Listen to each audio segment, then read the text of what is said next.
Ramakrishna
gap ठेवू नका मधात.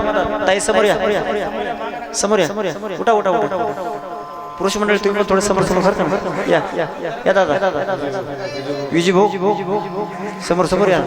पाहते विजी भाऊ किती राम. हिंगे साहेब समोर या. विजी भाऊ या समोर या. साहेब या समोर. गॅप ठेवू नका. मागचे येणार तुमच्या मागं बसता आणखी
hello hello hello hello hello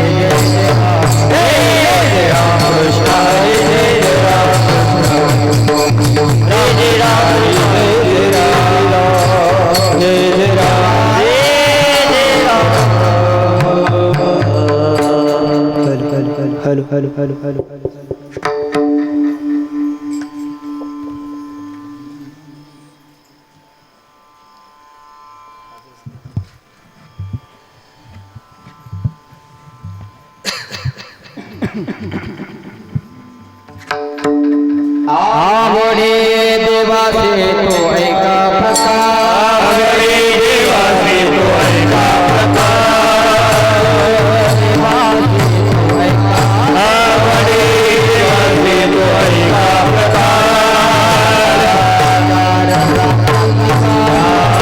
उच्चार रात्रंदिवस नामाचा उच्चार रात्रंदिवस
हॅलो हॅलो विठ्ठल विठ्ठल विठ्ठल विठ्ठल विठ्ठल विठ्ठल विठ्ठल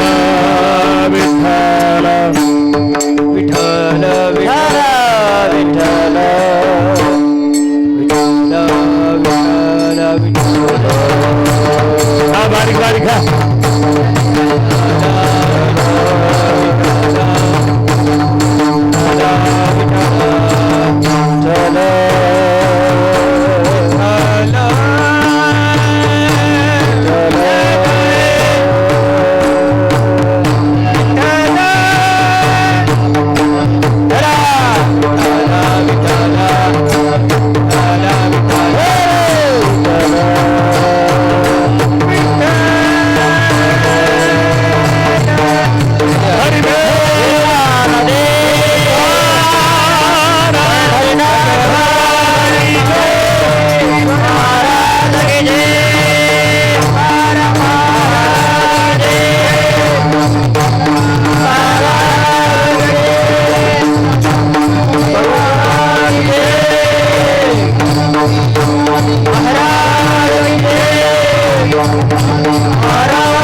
पावसाळ्यात घाम पडला माणसाला. हो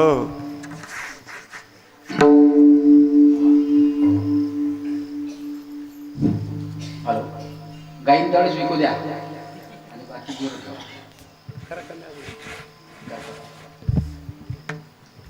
इसरूळ मंगरूळ. आवडे देवासी तो एका प्रकार नामाचा उच्चार रात्रंदिवस. तुळशी माळ गळा गोपी चंदन टिळा हृदय कळबळा वैष्णवांचा. थोडं हे चालू आहे. आषाढी कार्तिकी पंढरीची वारी साधन निर्धारी नाही. तुळशी माळ गळा गोपी चंदन टिळा हृदयी कळबळा वैष्णवांचा.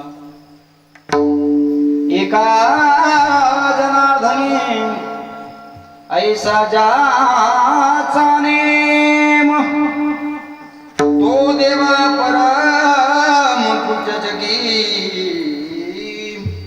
तुळशी माळ गळा गोपी चंदन टिळा हृदयी कळवळा वैष्णवांचा.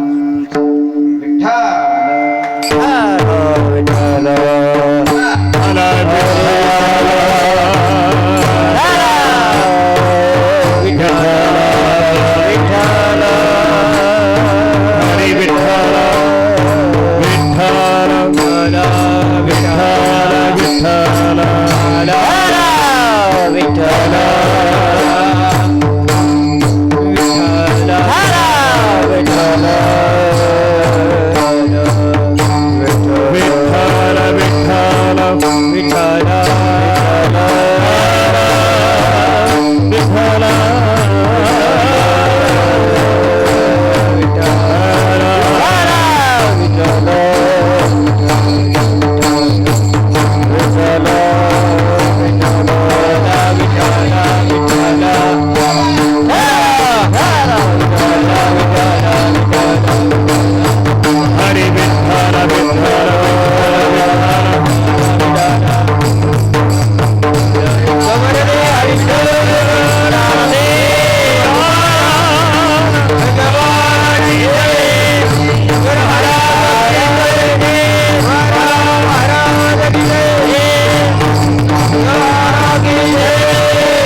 तुळशी माळ गळा गोपी चंदन टिळा हृदयी कळवळा वैष्णवांचा.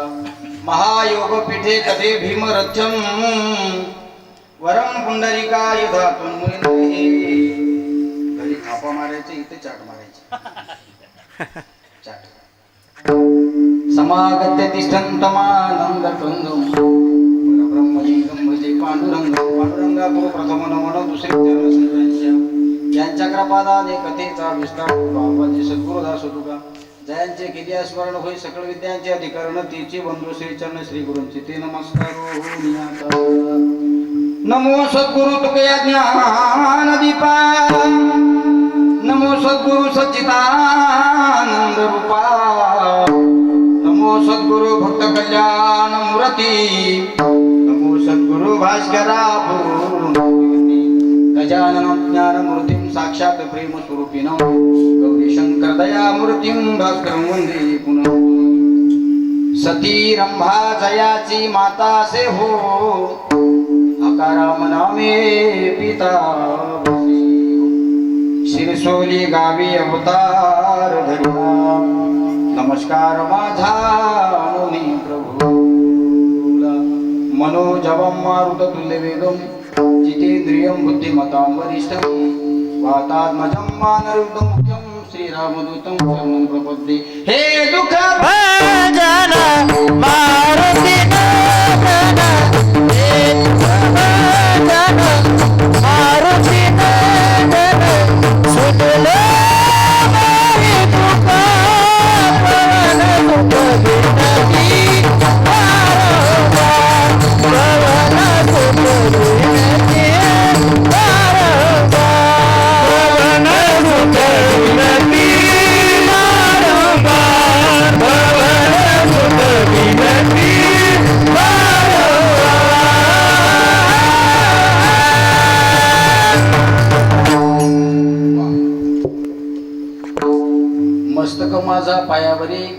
या वारकरी संतांच्या शरण शरण एकनाथा पायी माता ठेविला नका पाहू गुणदोष घालुदा सपयांचा आवडे देवासी तो ऐका प्रकार किंवा आवडे देवासी ऐका तो प्रकार नामाचा उच्चार रात्रंदिवस थोडीशी माळ गळा गोपी चंदन टिळा हृदय कळवळा वैष्णवांचा उपस्थित प्रस्तुत प्राप्त प्रसंगी प्राप्त स्थळी निरूपणा करता निवडलेला अभंग शांती ब्रह्म संत श्रीमंत पैठण निवासी एकनाथ महाराज यांचा फार नाही पण 4 चरणाचा अभंग सेवेसाठी निवडलेला आहे. आपल्या आवाना तालुका भोकरदन जिल्हा जालना या गावामध्ये गेल्या वर्षीपासून अखंड हरिनाम संकीर्तन सप्ताहाचं अतिशय सुंदर असं नियोजन आपण ग्रामस्थांनी या ठिकाणी केलंय आणि मला असं वाटते या वर्षीचं हे 2रं वर्ष आहे आणि 2ऱ्या वर्षामध्ये पदार्पण करत असताना थोरा मोठ्यांच्या मार्गदर्शनाने थोरा मोठ्यांच्या आशीर्वादाने हा संकल्प या ठिकाणी आपण आजपासून सुरू केला. हा काल्यापर्यंत आपल्याला संकल्पित समर्पण या ठिकाणी करायचं आहे. म्हणून कीर्तन तर होतच राहतील पण कीर्तनाचं जे नियोजन आहे कीर्तनाचं जे संयोजन आहे कीर्तनाचं जे आयोजन आहे एकदा त्यांच्याकरता जोरदार टाळ्या झाल्या पाहिजे. कारण बऱ्याच गावामध्ये बऱ्याच लोकांची नजर त्या सप्त्याला लागते आणि एकदा का त्या सप्त्याला नजर लागेल की पुन्हा सप्ताह उभा राहत नाही. म्हणून मारुती रायाच्या पावन पवित्र दरबारामध्ये साईबाबाच्या सानिध्यामध्ये योगीराज समर्थ गजानन महाराजांच्या सानिध्यामध्ये हा मारुती रायाच्या सन्मुख आपण या ठिकाणी अखंड हरिनाम सप्ताह चालू केला आणि मला असं वाटते आजपासून शिवपुराण महाकथेला या ठिकाणी प्रारंभ झालेला आहे. बघा म्हणून वारकरी संप्रदायाच्या नियमाप्रमाणे पहिल्या दिवशी कीर्तनकाराला खूप मोठा दंडक आहे आणि शेवटच्या दिवशी शुद्ध दंडकच आहे. अवांतर अभंगावर सुद्धा चिंतन मांडली जातात अवांतर अभंगावर सुद्धा कीर्तन केली जातात पण संप्रदायाच्या नियमाप्रमाणे नामापासून त्याची सुरुवात झाली पाहिजे. म्हणून आव्हानाकर ग्रामस्थांच्या चरणी सेवा समर्पण करण्याच्या निमित्ताने एकनाथ महाराजांचा हा नामपर प्रकरणातील 4 चरणाचा अभंग आहे. आपण सगळ्यांनी मिळून अर्थात आव्हानाकर ग्रामस्थांनी मिळून आपण सगळ्यांनी मिळून एकच प्रार्थना करूया की बाबा रे अखंड हरिनाम सप्ताह शिवपुराण कथा चालू आहे. या सप्ताहाला कोण्या वाईट वक्त्याची नजर लागू नये म्हणजे झालं. कारण हा कार्यक्रम दिवसेंदिवस उन्नतीवर असला पाहिजे. आणि खरं सांगू मी स्तुती कधी कोणाची करत नाही मोठेपणा सांगत नाही पण वस्तुस्थिती असल्यावर सांगितली पाहिजे. ज्या ज्या ठिकाणी ज्या ज्या लोकांना आमचे श्री आदरणीय परमस्नेही मित्र जगन्नाथजी महाराज तळेकर यांचं संयोजन यांचं मार्गदर्शन ज्या ज्या ठिकाणी आहे तो सप्ताह पॉवरफुल आहे. विठाला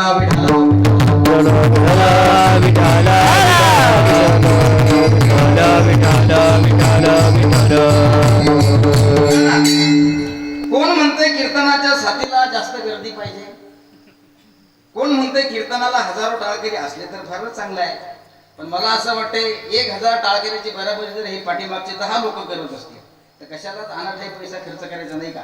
आपल्याच गावातील अतिशय सुंदर असणारे टाळकरी पहिली गोष्ट गावातले पोरं कीर्तनात उभे राहत नाही.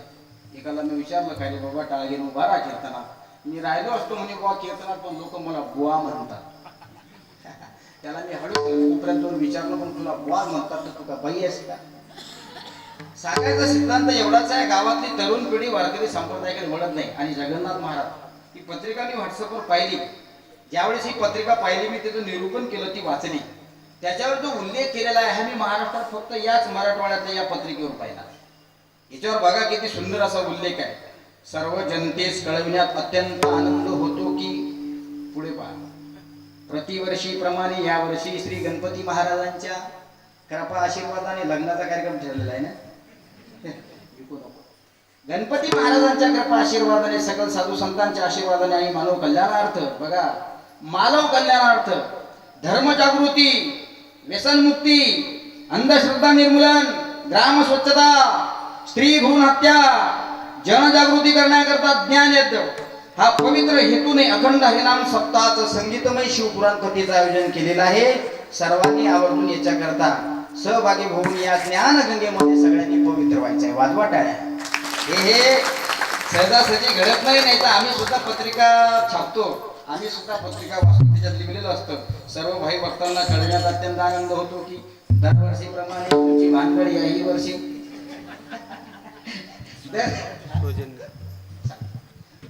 दरवर्षीप्रमाणे याही वर्षी तुमची भानगड चालू होणार आहे. म्हणून या भानगडीत सहभागी होण्याकरता सगळ्या भानगडकरांनी आलो नाही का, असं नाही महाराज.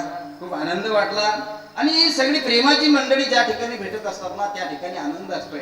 आणि देवाचं कार्य कधी छोटं नसतं, ते समर्पण भावनेने करा. देव तुम्हाला काही कमी पडू देत नाही. ही देवाच्या कार्याची ताकद आहे. म्हणून मला सुद्धा या ठिकाणी आमच्यावर नितांत प्रेम करणारे गेल्या अनेक वर्षांपासून प्रेम करतात आदरणीय श्री आमचे कृष्णाबुवा हरणेजी यांनी माझ्याशी संपर्क केला. मला म्हणले, श्यामबुवा मी तुमचे कीर्तन अगोदर ऐकलेत. आता आम्ही गजानन महाराज संस्थानचे विद्यार्थी आहे, त्याच्यामुळे महाराजांचा कृपा आशीर्वाद आमच्या पाठीशी आहे. महाराष्ट्राचं दर्शन करायला भेटतो. आणि घरचे आईवडील सोडल्यानंतर तुमच्यासारखे मित्र, तुमच्यासारखे आईवडील आम्हाला मार्गदर्शन करतात, ही आमच्यासाठी आनंदाची गोष्ट आहे. कोण म्हणतंय घरदार सोडल्यानंतर मायबाप दुरावत असतात, कोण म्हणतं घरदार सोडल्यानंतर आई आणि बाप तुमच्यापासून दूर जातो. नाही माझ्या राजांनो, माणसामध्ये तुम्हाला जर संत दिसत असेल ना, तर संत अर्थातच माणूस तुमचा बाप होतो आणि माणूस तुमची माय होते. एका ठिकाणी फार सुंदर वर्णन केलेलं आहे. तुम्ही संत माया,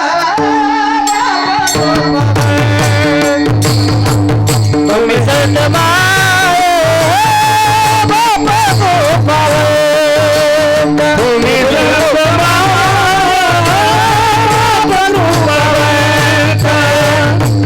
तुम्ही संत कृपावंत, पतित कीर्तिवानो, कायमी पतित कीर्तिवानो, अवतार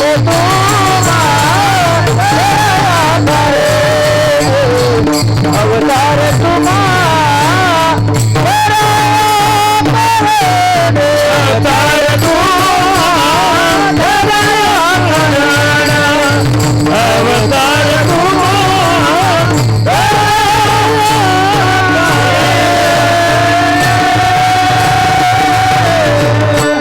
अनेक प्रमाणात येता येतील. घरदार सोडल्यानंतर साधू तुमची माय होत असतात.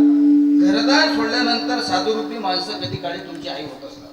म्हणून आपण आपलं कर्तव्य करत राहायचं. म्हणून अत्यंत प्रेम करणारा हा समाज आहे. म्हणून या प्रेमात एक प्रेम करणारे आमचे कृष्णाबा यांच्या अत्यंत प्रेमापोटी या ठिकाणी ही कीर्तन सेवा करण्याचं मला सौभाग्य मिळतंय. मला असं वाटतं मराठवाड्यात माझे जास्त कीर्तन व्हायला लागले आहेत. बऱ्याच वेळा म्हणजे मराठवाड्यात खूप कीर्तन होतात. आणि याला एकच आहे, गजानन महाराजांचा आशीर्वाद आणि तुमच्या मायबापा जनतेचं प्रेम आहे. म्हणून त्यांनी मला या ठिकाणी निमंत्रण केलं आणि आज त्यांना सुद्धा मी या ठिकाणी अंतःकरणातून धन्यवाद देतो. आज कीर्तनाचं सौजन्याची सेवा ज्यांनी स्वीकारली आहे, आदरणीय श्री हरिभक्तीपरायण श्री संजय भिका ढाले, श्री ज्ञानेश्वर भुजंगराव पांढरे यांच्याकरता जोरदार टाळ्या वाजवा. बघा, तिथं 8 दिवसाचे 8 बुवा लोक आहेत. या सगळ्यांचं सौजन्य या ठिकाणी स्वीकारलेलं आहे. जगन्नाथ बाबाची सेवा आहे, आदरणीय संतोष महाराज अडवणे यांची सुद्धा सेवा आहे. आणि महाराष्ट्रातील सर्व दिग्गज महाराज मंडळींपैकी ही सगळी महाराज मंडळी आहे. आव्हानाकर आपलं भाग्य आहे की सर्व तोला मोलाची नावाजलेली महाराष्ट्रातील सर्व दिग्गज मंडळी आपल्या गावामध्ये येते. मी तर असं म्हणेन की ज्या ज्या मंडळीनं, ज्या तरुण मंडळीनं या सप्ताहाचं आयोजन केलेलं आहे, मरावं त्यांच्या कुठे जन्माला यावं. आज आपण पाहतोय तरुण पिढी नको त्या मार्गाने जात चाललेली आहे. तरुण पिढी नको त्या मार्गाने जात चाललेली आहे. आम्ही बऱ्याच ठिकाणी कथा कीर्तना करता गेल्यानंतर आम्हाला कीर्तनामध्ये सगळे 60च्या पुढचेच दिसतात. 60च्या पुढचे असतात सगळे ते. आणि तेही आल्यानंतर मस्त खांबाला रेटून बसलेले असतात. एका गावाला मी कर्नाटकसाठी कीर्तनाला गेलो. आमच्या संस्थांची सर्व कर्मचारी मंडळी सोबत आहे. कर्नाटकसाठी कीर्तनाला गेलो. एक बाबा खांबाला रेटून बसले होते आणि कीर्तन मस्त रंगात आलं, पण ते बाबा डोळ्याचं पापणच लावत नव्हते. भाषा समजते ना, मराठी. विदर्भ आणि मराठवाडा कॉम्प्रोमाइज करून घेऊ आपण, ऍडजस्टमेंट करून घ्या. मी विदर्भातला आहे, तुम्ही मराठवाड्यातला. आमच्याकडे माणसं मेल्यावर जातात, तुमच्याकडे तर बाबा जिथे माणसं मेल्या माणसावर जातात. ही मनच मोठी खतरनाक आहे. एका ठिकाणी असंच म्हटलं, आमच्याकडे माणसं मेल्यावर जातात. उठले बाबा म्हणले, श्यामबुवा काय म्हणता बाबा, खोटे बोलता म्हणे तुम्ही कीर्तनात. म्हटलं कसं काय, मेलेल्या माणसाला मेले माणसं कसं काय जाळतील म्हणे. तिथं 4 जणांच्या खांद्यावर जाते. म्हटलं हे बरोबर आहे तुमचं. 4 खांदे कधी 5 टीटो धरी. म्हटलं ही बरोबर आहे. मेलेल्या माणसाला सर्पावर ठेवलं जातं, त्याच्या बोकांडीत एक लाकूड टाकलं जातं आणि त्याला जो अग्नी देणारा असतो हा मेलेला असतो का जिवंत असतो? तेव्हापासून मी कीर्तनातच म्हणत नाही बाबा जिधर तिधर धीरा गया उधर उधर मेरा गया. विठाला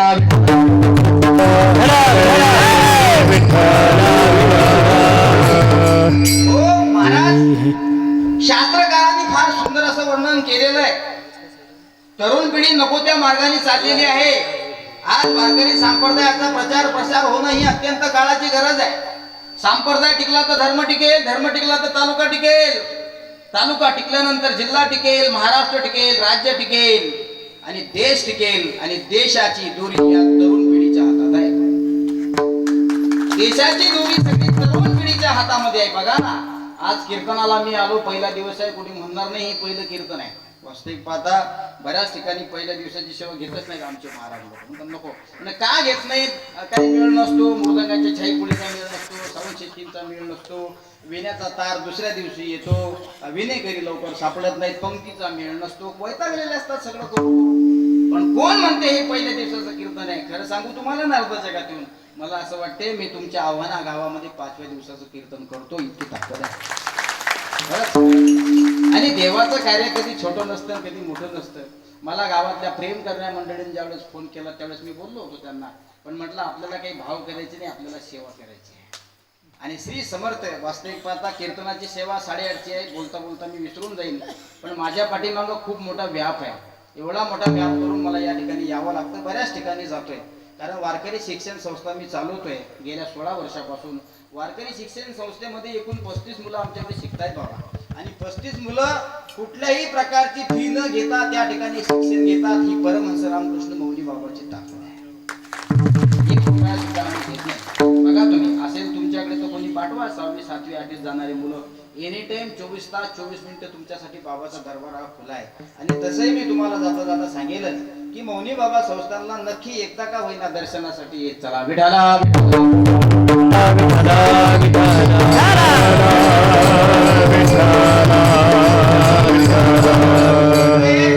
समाजाचा पाहण्याचा दृष्टिकोन बदललेला आहे. या ठिकाणी सर्व छोटी छोटी तरुण मंडळी बसलेली आहे. माटे भरून बस.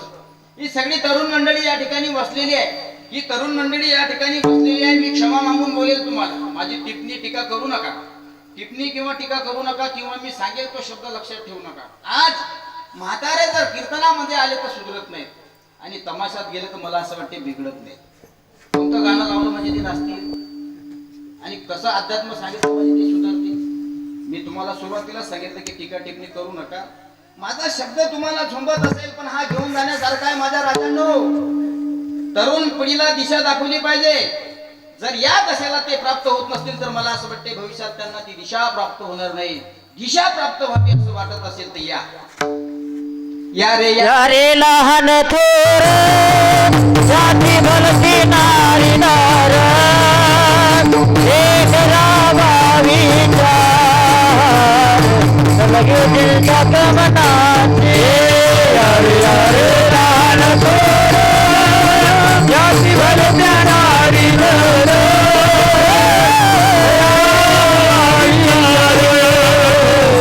लगे देता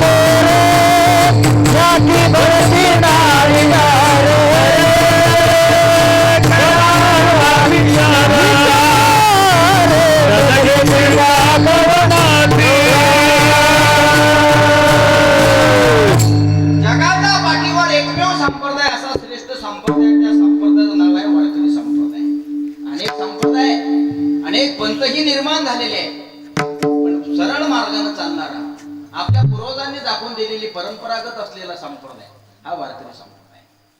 हिंदू धर्मासारखा धर्म नाही झाला, वारकरी संप्रदायासारखा पंथ नाही.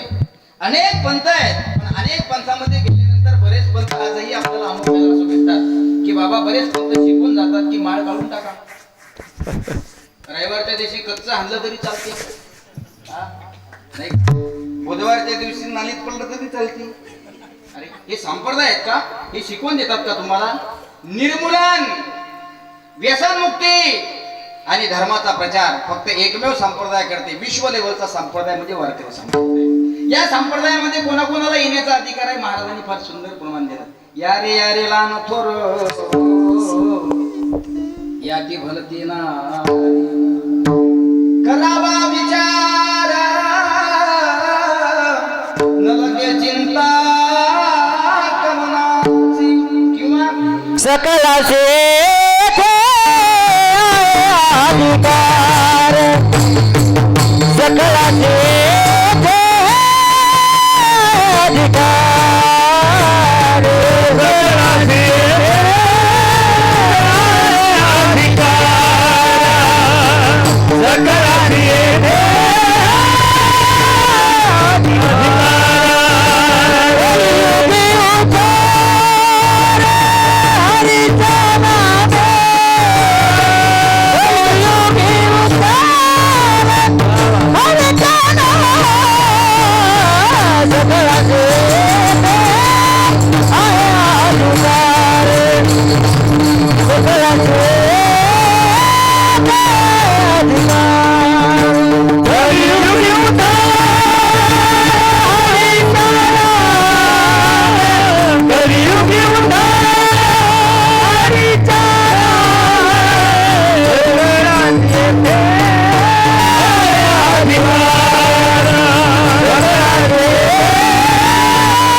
या कष्टतर कलियुगामध्ये जीवनाचं सोनं जर करून घ्यायचं असेल तर वारकरी संप्रदाय घ्या. काय म्हणतात महाराज? सकळाचे येथे आहे अधिकार कलियुगी उद्धार. काय सुंदर बाबा संदीप बुवा तुम्हीच ना? हा तुमचाच फोन आला होता मला. यांचा फोन आला होता गाडीत की बाबा मी संदीप महाराज बोलतो कुठपर्यंत आहे? म्हटलं आलोच, नेमकंच निघालो.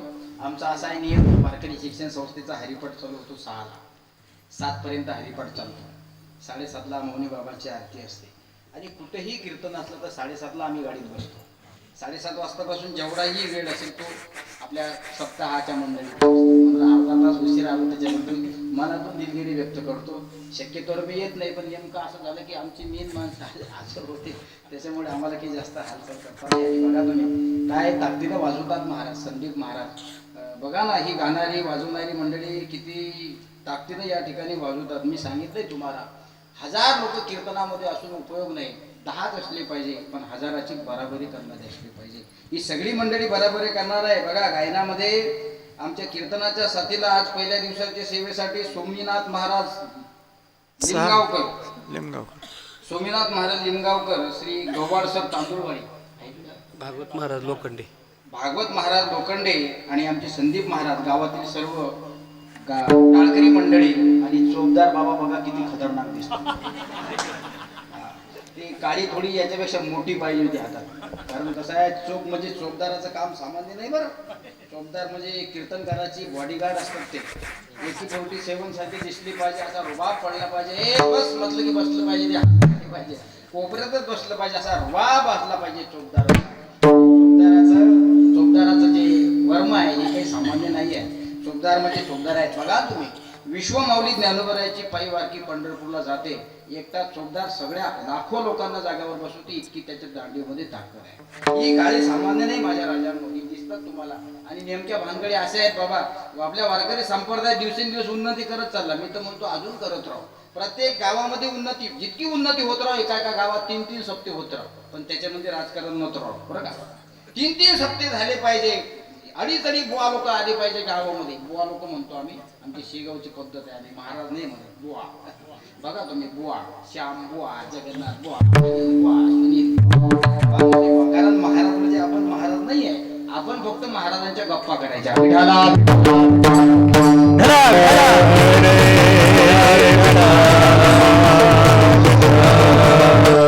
अतिशय सुंदर गाणारे लोक आहेत, वाजवणारे अतिशय सुंदर आहेत, ऐकणारे सुद्धा अत्यंत सुंदर आहेत. महाराज प्रमाण देता येतील तशी प्रमाण द्या, कारण मी काही फार मोठा कीर्तनकार नाही. मी तुमच्यापैकी एका संस्थेचं लेकरू, महाराजांच्या कृपा आशीर्वादानं गजानन महाराजच्या मठात शिकलेला एक विद्यार्थी आहे. तुमच्या समोर बोलण्याचा या ठिकाणी प्रयत्न करतो. तुम्हाला जसे प्रमाण देता येतील तसे द्या. किती सुंदर महाराज वाजवतात बघा. इतकं सुंदर वाजवलं यांनी, इतकं सुंदर वाजवलं की यांच्या अंगाला घाम आला पावसाळ्यात घाम. आणि 3-3 वेळा ते घाम पुसू राहिले. पण मी तुम्हाला सांगतो संदीप महाराज, तो घाम पुसू नका. तो घाम पुसायचा नाही, तो तसाच राहू द्यायचा. आणि या आयोजक लोकांना तो घाम दाखवायचा. तुम्ही म्हणता असं काहून महाराज? त्यांना दिसलं पाहिजे तुम्ही जे 15,000 रुपये देणार आहे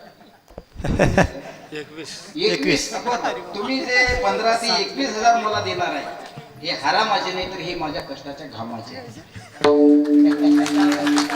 म्हणून असं वाजवा धुमाचं पान फुटवलं वाजवा. आणि तुम्ही सुद्धा असं गायन करा.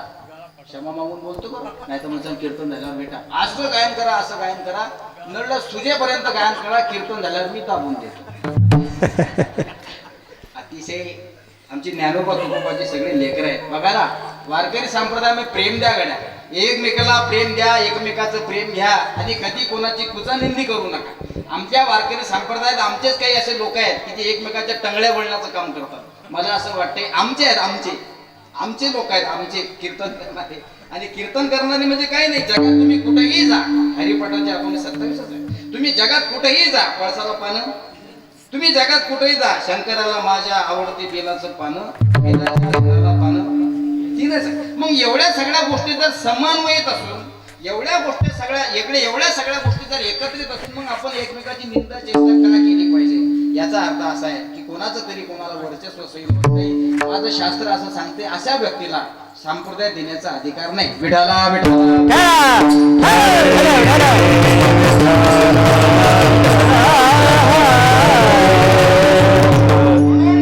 कीर्तनाची गाडा आपल्याला सगळ्यांनी मिळून या ठिकाणी हातात न्यायची आहे. कोण म्हणते मी एकटाच ही कीर्तनाची गाडा चालवतो? मी कीर्तनाची गाडा एकटे चालवत नाही. मला मदतीला मृदंगाचार्य आहेत, मला मदतीला गायनाचार्य आहेत. आणि टाळकरी जर नसले तर मग टाळ वाजवायचा कोण?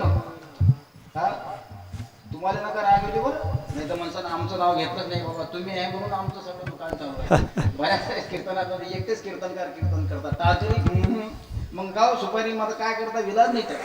पण कीर्तनामध्ये टाळकरी असल्याशिवाय कीर्तनाची मजा येत नाही. ही सगळी मंडळी, कीर्तनकार, गायक, वादक, श्रोते मंडळी सगळ्यांनी मिळून कीर्तनाची आपल्याला या ठिकाणी समारोपाकडे वाटचाल करायची आहे. म्हणून अत्यंत सुंदर असं नियोजन आहे.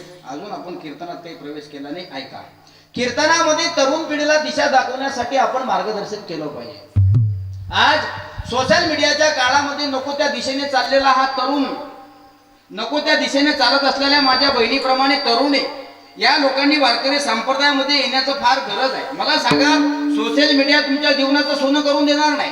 सोशल मीडिया तुमच्या जीवनाला बर्बाद केल्याशिवाय राहणार नाही. बघा, आज आपण बघतो न्यूज चॅनलवर, वर्तमानपत्रावर पबजी नावासारख्या त्या गेमनं खेळून 10-10 एकर शेतकरी शेतीची विल्हेवाट लावली. त्याला विचारलं जातं, पत्रकार लोक त्याचा इंटरव्ह्यू घेतात, त्याला विचारलं जातं, अरे बाबा तू तर फार श्रीमंत होता, 10 एकर होती तुझ्याकडे, गेली कसे? त्यांनी सांगितलं, महाराज काही नाही, मी फक्त समोरच्या पार्टीला OTP सांगत गेलो आणि त्या OTPच्या नावावर माझा 7-12 कधी कोरा झाला हे मला कळलं नाही. तुम्हाला काय वाटतं?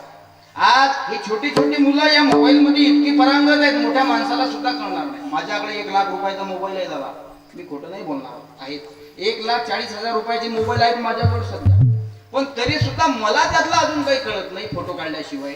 मी फक्त फोटो काढतो. पण त्या मुलाच्या हातात जर तुम्ही ते सोशल मीडियाचं यंत्र दिलं, मोबाईल दिला, तर नको तिथं प्रवेश करतो ते पोरगण. मग आपल्याला सांगतो, महाराज या तुमच्या मोबाईल मध्ये एका पोराला मी विचारलं, का रे बाबा मी फोटो काढले, याच्यामध्ये व्हिडिओ कसा तयार करायचा? काय म्हणे, महाराज 1 लाख रुपयाचा मोबाईल घेतला पण तुम्हाला अजून व्हिडिओ एडिट केला जात नाही, थू म्हणे तुमच्या जिंदगीवर. म्हटलं बरोबर आहे भाऊ, मी 4था वर्ग नपास आहे, तू बालवाडीचा.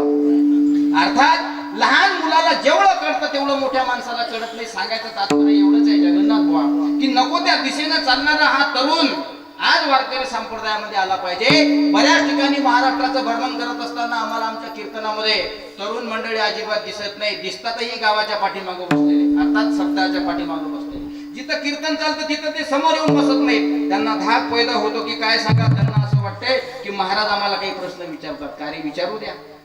विचारू द्या. महाराज काय तुम्हाला प्रश्नपत्रिका सोडवण्यासाठी आलेले असतात का? एखादा प्रश्न जर तुम्हाला महाराज विचारत असतील आणि तुम्हाला त्या प्रश्नाचं उत्तर जर येत नसेल येत तुम्हाला त्या प्रश्नाचं उत्तर, तर हुं करायला काय हरकत आहे? महाराज लोक प्रश्न विचारतात म्हणून सप्ताहाच्या पाठीमागं बसायचं, सगळे लोक पुढे बसू द्यायचे, पाठीमागं बसू द्यायचं का? कीर्तन चांगलं वाटलं तर ठीक आहे, नाही तर बॅक साईड ढकलली की निघले घराकडे. ही परिस्थिती बऱ्याच ठिकाणी झालेली आहे. माझे शास्त्रकार असं म्हणतात की कीर्तनामध्ये तरुण पिढीला जास्त मार्गदर्शन करा. का करा? कारण आज मी तुम्हाला सुरुवातीला सांगितलंय की या ठिकाणी कीर्तनासाठी पहिल्या दिवसाचं कीर्तन श्रवण करण्याकरता या ठिकाणी बरेचसे तरुण मुलं बसलेले आहेत, छोटे छोटे. यांना सुद्धा मोबाईल कळतोय, पण ही मुलं नाहीत. ऐका, ही जी मुलं दिसतात ना, मी माझा अभंग तुम्हाला सांगणारच आहे. अभंग 4 चरणाचा आहे, सगळ्यांच्या पाठपरिचित आहे. देवाला काय आवडतं काय नाही आवडत हे सगळ्यांना माहित आहे. मला माहित आहे श्रावण सोमवार चालू आहे, शंकराच्या पिंडीवर तुम्ही काही पळसाची पानं टाकत नाही, बेलाचीच पानं टाकता. हे सगळ्यांना या गोष्टीची कल्पना आहे. पण तरुण पिढीला आपण दिशा दाखवली पाहिजे. याला म्हणतात प्रबोधन. हे प्रबोधन या तरुण पिढीला केलं पाहिजे. कोण म्हणतं? ही मुलं आहे. मुलं नाहीत महाराज. या ठिकाणी बसलेला हा मुलगा उद्याचा मास्तर आहे. या ठिकाणी बसलेला हा मुलगा उद्याचा डॉक्टर आहे. डॉक्टर, ऍडव्होकेट आहे, तहसीलदार आहे, ग्रामसेवक आहे. काय सांगता येतं? पैसे भरून सरपंच होऊ शकते एखादा. सांगता येतं का? एवढंच नाही, तुमच्या आव्हाना गावचा एखादा तरुण मुलगा उद्याचा मंत्री सुद्धा होऊ शकते. इतकी या मुलात ताकद आहे. फक्त त्याने ती संकल्पना आणि तो संघर्ष केला पाहिजे.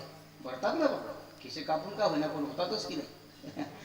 ही सगळी तरुण पिढीच्या हातामध्ये दोरी आहे. आमचे श्री गुरु संजय महाराज पाचपूर नेहमी सांगत असतात, ही तरुण मुलं दिसतात ना, हा आजचा ग्रामसेवक आहे, उद्याचा ग्रामसेवक आहे, उद्याचा शिक्षक आहे, उद्याचा जज आहे, उद्याचा ऍडव्होकेट आहे, उद्याचा मास्तर आहे, उद्याचा डॉक्टर आहे. एवढंच नाही, उद्याचा मंत्री आहे. एवढंच नाही, चहा विकणारा देशाचा जर पंतप्रधान होत असेल, ही आपल्यासाठी अत्यंत स्वाभिमानाची गोष्ट असते. कोण आहेत देशाचे प्रधानमंत्री, कोण आहेत? असं जर मी तुम्हाला विचारत असेल तर तुम्हाला सुद्धा प्रश्नाचं उत्तर देता आलं पाहिजे. मोदी जी, मोदी नरेंद्र दामोदर दास मोदीजी साहेब. कोण होते? हे चहा विकणारे होते. बऱ्याच लोकांनी त्यांची टिंगल केली. एक चहा विकणारा देशाचा पंतप्रधान कसा होऊ शकतो? काही वेगळ्या प्रमाणाच्या लोकांनी मोदी साहेबांना सुद्धा त्या ठिकाणी दोष दिला. पण आज देशामध्ये भ्रमण करत असताना अत्यंत आनंद वाटतोय की मी, माझा देश, माझं गाव, माझा जिल्हा, माझा तालुका कोणाच्या तरी हातामध्ये सुरक्षित आहे, कारण माझ्या देशाचा पंतप्रधान नरेंद्र साहेब. ही कशाची भावना आहे? कशाची भावना आहे? कशाची संकल्पना आहे? कशामुळे हे सगळं सिद्ध झालं? ते या तरुण मुलांमुळे. आमचे संजय महाराज पाचपूर नेहमी सांगतात, ऐका, इंसाफ की डगर पे बच्चों दिखाओ चलती, ये देश है तुम्हारा, नेता तुम्ही हो कभी, अपने हो या पराये, सबके लिए हो न्याय, रस्ते बड़े कठिन है, रस्ते बड़े कठिन है, चलना संभल संभल के, इंसाफ की डगर पे बच्चों दिखाओ चलती, ये देश है तुम्हारा, नेता तुम्ही हो कभी. काय भाव आहे? हे उद्याचे नेता करणारे लोक आहेत, पण त्या नेत्यामध्ये पिता नसला पाहिजे. विठाला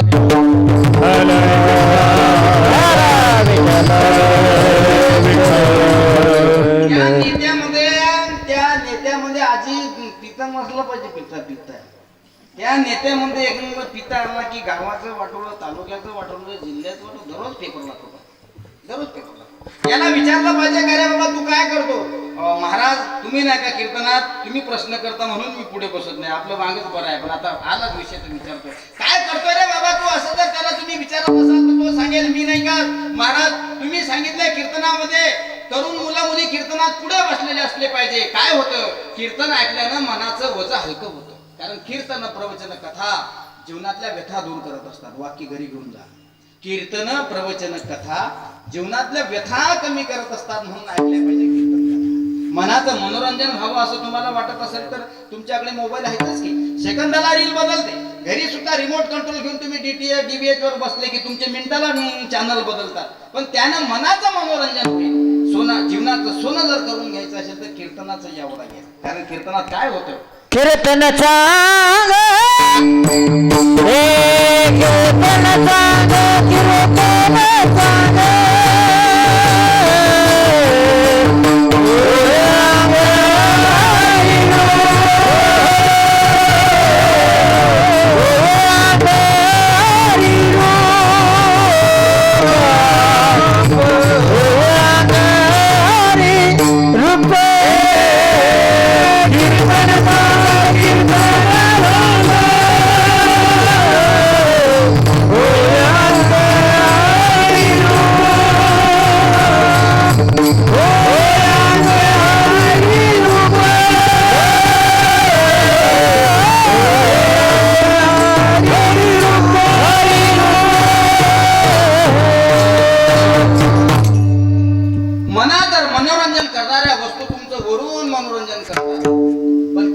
सर्वांगाचे कान करून श्रवण करत असताना माझ्या मायबापांनो तुमचं अंगच हरिरूप होते इतकी कीर्तन श्रवण करण्याची ताकद आहे.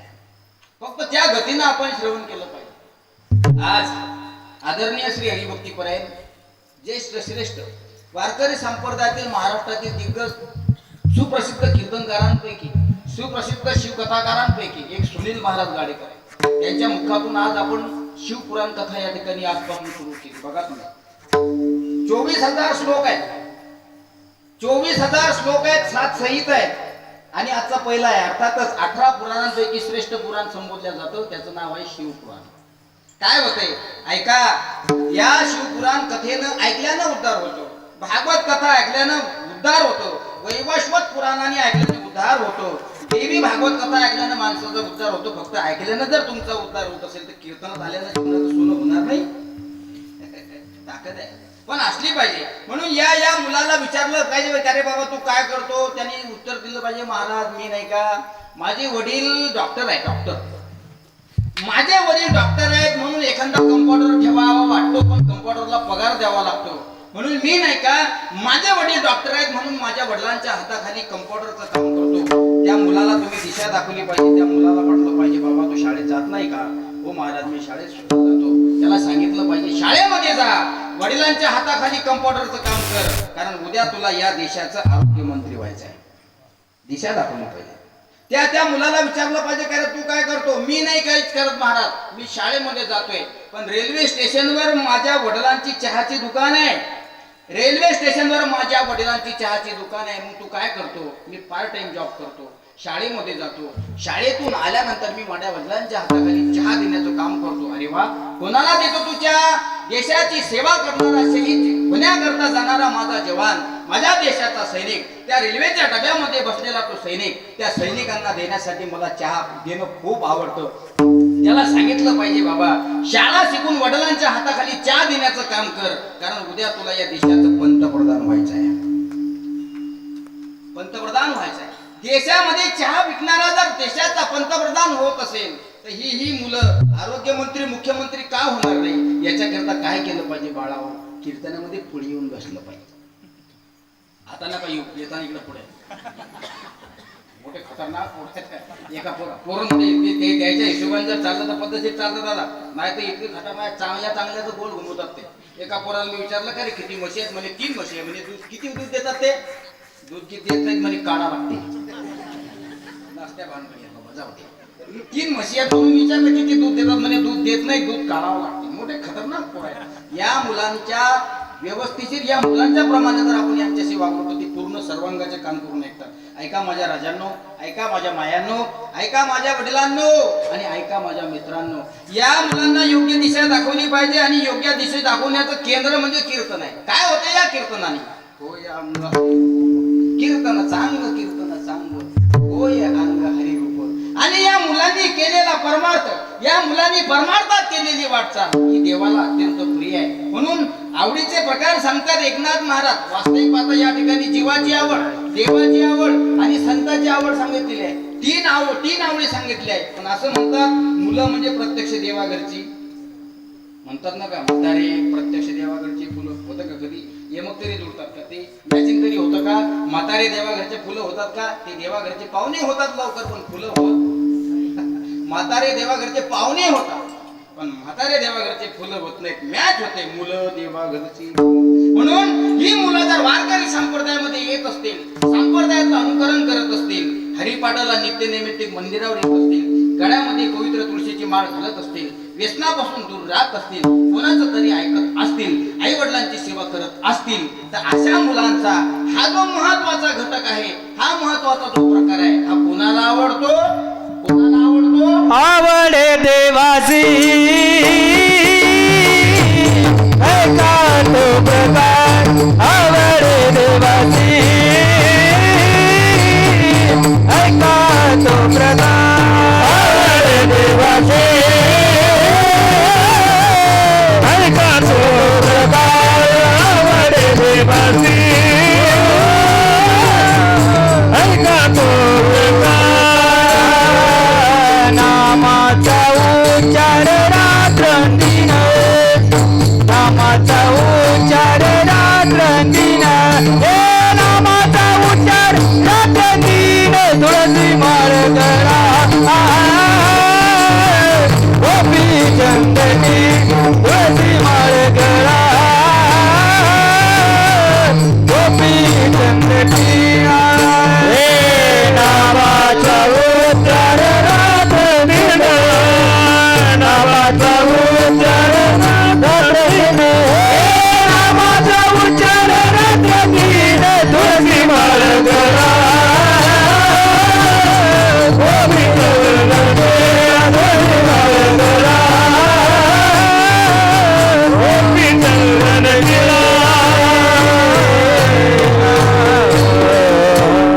मुलं ही देवाघरची फुलं असल्यामुळे मुलांना मार्गदर्शन केलं पाहिजे, मुलांना प्रबोधन केलं पाहिजे की बाबा रे, देवाला ज्या गोष्टी आवडतात त्या करा. ह्या मुलांकरता आहेतच, पण मुलांच्या बरोबर माणसांकरता पण आहेत बरं का. नाही तर माणसानं नुसतं मुलांना सांगत होते श्याम महाराज, कारण मी शिक्षक आहे त्याच्यामुळे मुलांना मार्गदर्शन करायची मला सवय.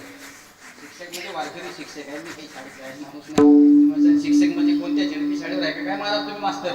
मी तो मास्तर नाही. तुमच्या सगळ्यांच्या प्रेमापोटी, तुमच्या सगळ्यांच्या आशीर्वादाने मी 4था वर्ग नपास आहे. नारदाच्या गादीवर खोटं बोलणार नाही. मी 4था वर्ग नपास आहे, माझ्याकडे प्रमाणपत्र सुद्धा आहे, तुम्हाला ते दाखवू शकतो मी. पण उगाच कीर्तनाच्या जागेवर खोटं बोलू नये. पण तुमच्या सारख्यांचं प्रेम आणि साधू संतांची सेवा, ही साधू संतांची सेवा केल्यानंतर एक दिवस तुम्हाला 100% मेवा भेटणार. ही साधूच्या सेवेची ताकद आहे. फक्त करत राहा. आम्ही गजानन महाराज संस्थेमध्ये शिकणारे 4 वर्षे अभ्यासक्रम केला आणि त्या ठिकाणी राहिलो. प्रथम क्रमांक संस्थेतून आम्ही मृदंगाच्या बाबतीत सुद्धा येते थोडंफार, गायनही थोडंफार येतं, विचारसागर थोडंफार, पंचीकरण थोडंफार झालंय, गीतार्थ थोडंफार झालंय आणि काही 700-800 800 अभंग सुद्धा पाठ त्या ठिकाणी आमच्या गुरुनं करून घेतले. त्यानंतर श्रीगुरु संजय महाराजांकडे गेलो भागवत शिकण्याकरता. ते म्हटले आपण भागवत जास्त शिकवत नाही, आपल्याला आता काय करावं. वृंदावनला गेलो, 1 वर्ष तिथं राहिलो, तिथून वापस आलो. आणि 4था वर्ग नपास जर तुमच्या समोर बोलू शकत असेल तर हा चमत्कार नाही का आजी? तुम्हाला काय वाटते? एखादा MA BEd झालेल्या माणसाला सांगा मला तुम्ही कीर्तन करून पहा, एवढं सोपं वाटते का तुम्हाला? ते 4 ज्ञानाच्या गोष्टी सांगितल्या, कीर्तन आहे का? नाही. पाहुणे करावे कीर्तन, तेव्हा आले फळ जाणून त्याची. ग्रंथ पहा, अध्ययन करा, साधना करा. ही साधना आहे माझ्या राज्यात. वाजवतायत आळंदी सारख्या क्षेत्रावर सकाळी 2 वाजता गेल्यानंतर रात्री 4 वाजेपर्यंत पहिली आंघोळ घामाची करावी लागते. पहिले रक्त त्या मृदंगाच्या पुडीच्या छाईला लागावं लागतं. ते रक्त मृदंगाच्या पुडीच्या छाईला ज्यावेळेस लागतं, म्हणून 16 सरपुटीचा बोर्ड वाजल्यानंतर, एखादा गोड असा मुखडा वाजल्यानंतर हा समाज टाळ्यात येतो. अगोदर मृदंगावर रक्त लावावं लागतं, म्हणून हा समाज टाळ्यात येतो. याचं कारण एकच आहे की 2 ते 4 केलेली त्यांच्या जीवनातली ती साधना आहे. तुम्हाला काय सोपं वाटते का 6 लावणं? आमच्या सारख्याला अजून 6 लावता येत. आम्ही वर गेलो की खाली येत नाही. हे 7 स्वरात गायन करणं एवढं सोपं आहे का? नाही महाराज. महाराज असं म्हणताय, गाता येईल तेनेची गावे, हरी हरी म्हणावे, माझी या बळीया चित्त द्यावे बा विठ्ठल. गायन करणं सोपं नाही, वाजवणं सोपं नाही, आणि सगळ्यांच्या माहिती करता कीर्तन करणं ही तितकं सोपं नाही. 4 गोष्टी तुम्हाला बोलता येतील. हो, उद्याचे कीर्तनकार सांगा रामभाऊ तुम्ही असं जर तुम्हाला म्हटलं, तू आहे ना पुढे तू होय ना? अरे उद्याचे कीर्तनकार सांगा बाबा. आजच्या पंक्तीच्या अन्नदाते मी सांगतो, उद्याचे कीर्तनकार तू सांगते म्हणतो. इकडे पट्ट्या उचल्याची जबाबदारी आपली आहे. आपण पट्ट्या उचलतो, पाठवतो, टाळकऱ्याला चहाही पाचतो, महाराजला श्रीफळ नारळ पाकिटही देतो. पण माईकचं आपलं पट सांगायचा सिद्धांत एवढाच आहे. जितकं तुम्हाला हे सोपं वाटतं तितकं हे सोपं नाही. आणि आमची ही सगळी लोक महाराष्ट्रात भ्रमण ज्यावेळेस करतात, या लोकांना सांगायचं काम नाही. याचा अर्थ असा आहे माझ्या राजांनो, की यांच्या पाठीमागं यांच्या श्री गुरुच्या आशीर्वादाची फार मोठी ताकद आहे. म्हणून समाज हा लाखो संख्येने जरी हजर असला तरी आमच्या सारख्याला काहीच वाटत नाही. ही आमच्या श्री गुरुची ताकद आहे. बोलत जा. म्हणून योग्य दिशा दाखवली पाहिजे या तरुण पिढीला. म्हणून या तरुण पिढीला योग्य दिशा दाखवण्याचं एकमेव केंद्र म्हणजे वारकरी संप्रदाय ते कीर्तनामध्ये आले पाहिजे. वास्तविक पाहता हा जो अभंग हा छोटा करता नाही, हा अभंग मोठ्या लोकांकरता सुद्धा आहे. या ठिकाणी शांती ब्रह्म एकनाथ महाराज 3 प्रकार सांगतात. एक जीवाला आवडणारा प्रकार, दुसरा संताला आवडणारा प्रकार आणि तिसरा देवाला आवडणारा प्रकार. पण या मुलांना आपण मधामध्ये घातलं, त्याच्यामध्ये देव आला. तुम्ही जे जे काम करसाल ते देवाला आवडतं. कारण वयाचे 1 ते 12 वर्षापर्यंत या मुलांनी केलेले सगळे गुन्हे माफ आहेत. श्रीमद भागवत सांगते 1 ते 12 वर्षापर्यंत केलेले सगळे गुन्हे माफ आहेत. त्या मुलांना शिशुपाल असं संबोधलं जातं. शिशुपाल समजते ना? शी आणि शू करणं हे ज्याचं काम आहे त्याला म्हणतात शिशुपाल. इथं नका करू रे. शी आणि शू करणं ज्याचं काम आहे त्याला म्हणतात शिशुपाल. म्हणून शासनाने सुद्धा नियम दिला, वयाच्या 18 वर्षापर्यंत जे विद्यालयात जात नाही. मग 18च्या अगोदर काही केलं चालते का रे? कोणाच्या कुत्र्याला दगड मारायला चालते का? नाही बाबा, कोणाच्या कुत्र्याला दगड मारू नये. तो माणूस कुत्र घेऊन आपल्या घरी. म्हणून शासन सांगत असतं, कायदा सांगत असते, याला 18 वर्ष पूर्ण होऊ द्या, नंतर याला आपण मंदिरात बंद करून टाकू. मंदिर समजते ना? घेणं देणं बिन भाड्याच्या खोलीत जाणं ते मंदिर. अर्थात 1 ते 12 वर्षापर्यंत सगळे गुन्हे माफ असतात आणि 12 वर्षापासून तो चलनात देत असतो. इथं शास्त्र आहे बरं, सुभाषित फार सुंदर आहे. तुमच्या माहिती करता कीर्तन काकडा करून मोकळं होईल इतकं सुंदर कीर्तन आहे. पण मला जास्त लांबवायचं नाही, कारण कीर्तन आता दररोजच चालू झाले. उद्या सेवा आहे, परवा सेवा आहे. म्हणून संकल्पित वेळेमध्ये मला या ठिकाणी थांबायचं आहे. ऐका माझ्या राजांनो, प्रथमो नार्जितो विद्या, द्वितीयो नार्जितो धनम, तृतीयो नार्जितो पुण्यम, चतुर्थ किम सुभाषितकार फार सुंदर वर्णन करतात. 1 ते 12 वर्षापर्यंत हा शिशुपाला, याला सगळे गुन्हे माफ आहे. आणि याची खरी तयारी कधीपासून चालू होती सांगू तुम्हाला? 12 वर्षापासून हा लोकांच्या झाडाच्या आंबे. 1 ते 12 वर्षापर्यंत लेकरं चढत नाहीत, कारण डांगच त्याच्या हातात लागत नाही. पण 12 वर्षापासून 13 वर्ष त्यानं पदार्पण केलं की कोणाचे आंबे तोडून आणतो, कोणाचे सफरचंद तोडून आणतो, कोणाच्या टिनावर दगड मारत राहतं. का? समजून घेतलं पाहिजे की आता हे हुशार व्हायला लागलं. 12 ते 25 या वयोगटामध्ये त्याचं पदार्पण ज्यावेळेस होतं, त्या काळामध्ये आपण काय केलं पाहिजे याचं सुद्धा शास्त्र आहे. ऐका सांगतो मी तुम्हाला. प्रथमो नार्जितो विद्या. किती वर्ष दिलेलं आहे शास्त्राने आपल्याला? अल्पायुष्य मानव देह शतघनिले ते अर्धरात्र खायमध्ये पकडा लोकशाही काय भजना शिवले ते पाय.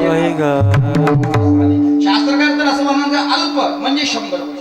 त्याच्यात 50 वर्ष तुमचे झोपीचे गेले आणि 50 वर्ष तुमचे जागृतीतले राहिले. त्या जागृतीमध्ये कोणी बिमार पडतं, कोणाचं लग्न होतं, कोणाचं होत नाही, कोणी तसं येतं, कोणी संन्यास घेतो. महाराज 50 वर्ष 100 वर्ष शास्त्राने आपल्याला उपदेश दिला. अल्प म्हणजे 100.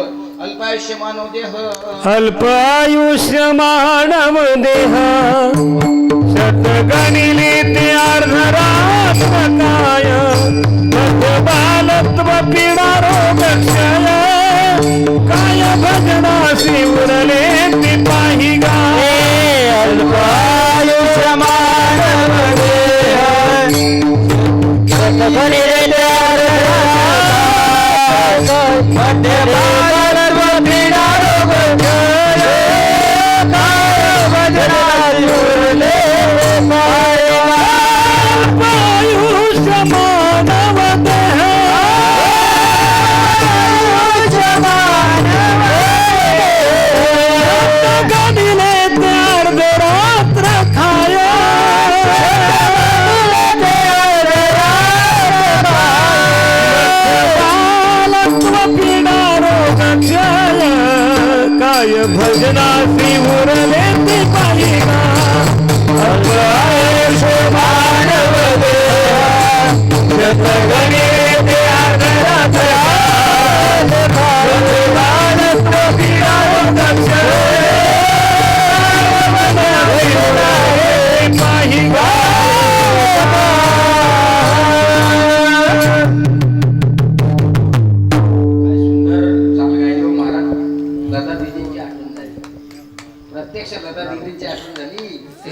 वतन की लोगो पाणी जो शहीद हुए Hello. की जरा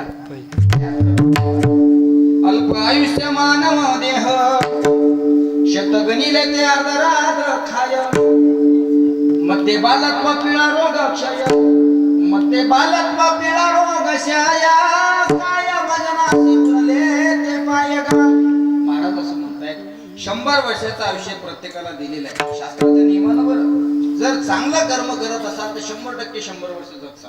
आणि तुमचं कर्म का बिघडलं 51 मध्ये चालले 55 मध्ये मार्गस्थ व्हायला. त्याला विचारलं अरे बा काय बनणार काही नाही म्हणे मी भोकर दोन संध्याकाळी आलो रविवारी काळी पन्नी हातात होती कुत्रा आडवा आला तसा कार्यक्रमच झाला. विचारलं वय वर्ष किती होते आमच्यासारख्या लोकांना निमंत्रण दिलं महाराज आज देवीचं कीर्तन तुम्हाला करावं लागतं. मोठी परिस्थिती अवघड आहे माझ्या राजांनो. शास्त्राने तुम्हाला आयुष्य जगण्यासाठी वेळ दिलेला आहे. शास्त्राने तुम्हाला आयुष्य जगण्यासाठी वर्ष सुद्धा दिलेले आहे. पण तुम्ही जर शास्त्राच्या नियमानं जगत असाल ना माझ्या राजांनो तर नक्की तुम्ही संकल्प पूर्ण केल्याशिवाय राहणार नाही. काय प्रथमो नार्जितो विद्या 1 ते 12 जाऊ द्या आता 1 ते 12 जाऊ द्या 12 पासून 25 पर्यंत. कारण 12 ते 25 25 ते 50 50 25 75 25 75 25 100 शतगणित येते. 100चा व्यवहार या ठिकाणी करायचा आहे. 100चा हिशोब आपल्याला करायचा आहे. आता आपण काय केलं पाहिजे. प्रथमो नार्जितो विद्या पहिल्यांदा माणसानं अभ्यासच केला पाहिजे. हा जर मुलगा ही जर मुलगी अभ्यास करत नसेल तर मला असं वाटते रट्टे देऊन का होईना आई वडिलांनी त्याच्याकडून तो करून घेतला पाहिजे. आज आई वडील मुलांच्या संस्काराच्या बाबतीत लय मागे पडत चालले. मला असं वाटते त्या मुलांना दूध दिल्यापेक्षा मम्मी पप्पाला दूध दिला पाहिजे की माय हो माय एकूण तर एक आहे म्हणून काय बिघडू देता का त्याने तू एकूण तर एक आहे म्हणताना तुम्ही मग ते मित्रासोबत जाता ना धाब्यावर मित्रासोबत धाब्यावर जर तुमचा मुलगा जात असेल आणि तो जर धाब्यावरून आल्यानंतर मा कावड उघड असं म्हणत असेल बाबा कावड उघड असं म्हणत असेल तर कुठंतरी माय आणि कुठंतरी बाप त्या मुलाच्या संस्कारात कमी पडले बघा. याच्यासाठी ही मुलं घडवण्याची ताकद तुमच्यात आहे मावल्यांनो. आपण जर आपल्या मुलाला रट्टे दिले तर ते मरत नाही.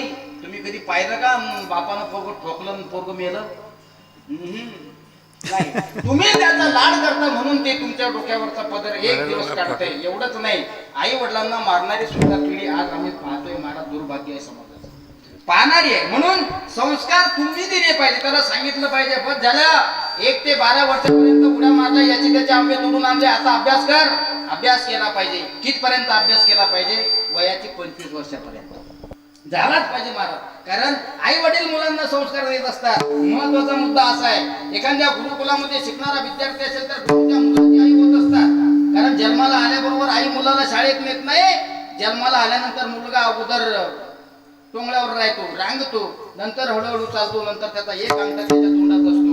हळूहळू ते कोणाच्या तरी कपड्यावर शिंग टाकतं. हळूहळू ते कोणाच्या तरी कपड्यावर नाक पुसतं. हळूहळू ते मोठे होतं. काही कालांतराने त्याच्या तक्रारी कंप्लेंट येतात.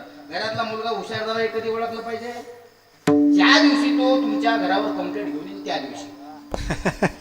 त्यानं कधी कोणाच्या घरावरचे 3 पत्र जोडून आणले समोरचा पार्टीवाला तुमच्या घरी आला की तुमच्या पोराला सांगा याला आमच्या टिनावर दगड टाकला आणि टिनच काढून आणलं. समजून घ्यायचं आपलं पोरं हुशार झालं नाही बरबादीच्या मार्गाला सुरुवात झाली.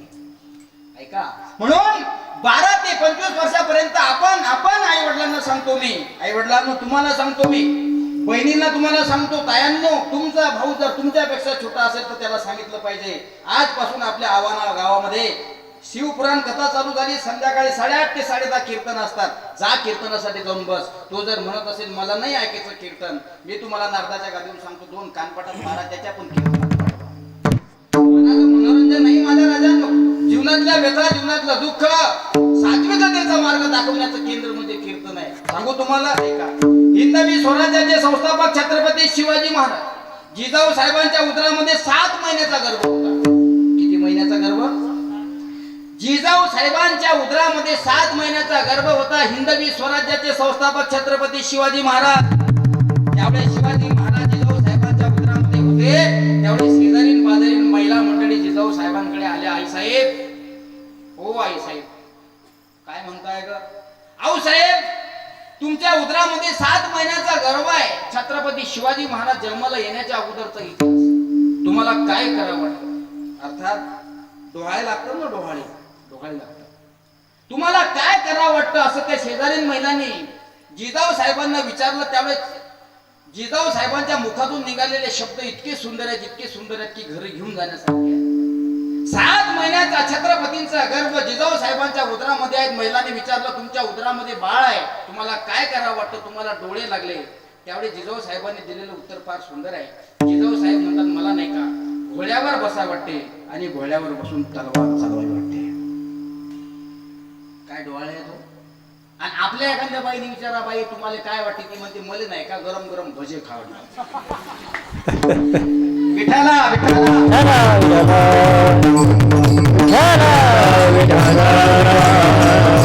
आपल्या एखाद्या माऊलीला जर तुम्ही विचारलं, माऊली तुम्हाला सुद्धा डोहाळे लागले म्हणे, हो तुम्हाला काय करावं वाटतं, मला नाही का भजे खावं वाटतात, अजून मला नाही का चिचा खावं वाटतात, अजून मला नाही का बोर खावं वाटतात. माती नाही खावं वाटत का?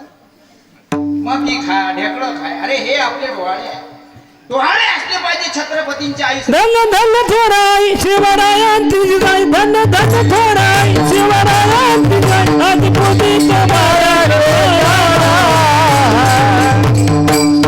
मुद्रमानाचा मानाचा विबहिना, मुद्रमानाचा मानाचा विबहिना, मुद्रमानाचा मानाचा विबहिना, मानाचा विबहिना.